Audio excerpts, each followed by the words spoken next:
ব্যৱসায় কৰিবলৈ মুখ্যমন্ত্ৰীয়ে মছজিদৰ ইমামসকলকে দিব 50,000 টকা।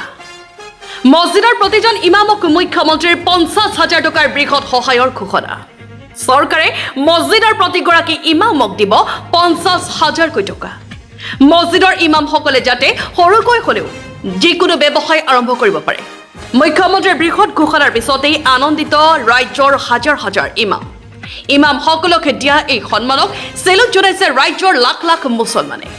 এজন মুছলমান হিচাপে এই বাতৰিটো শ্বেয়াৰ কৰি ইমামসকলক দেখুৱাই দিয়া আপোনাৰ দায়িত্ব।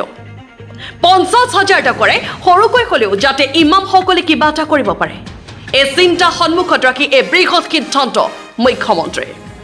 এগৰাকী মুছলমান হিচাপে মুখ্যমন্ত্ৰীক আপুনিও ধন্যবাদ দিয়া উচিত, কাৰণ আমাৰ সমাজত ইমামসকলৰ ভৱিষ্যতৰ চিন্তা কোনেও নকৰে।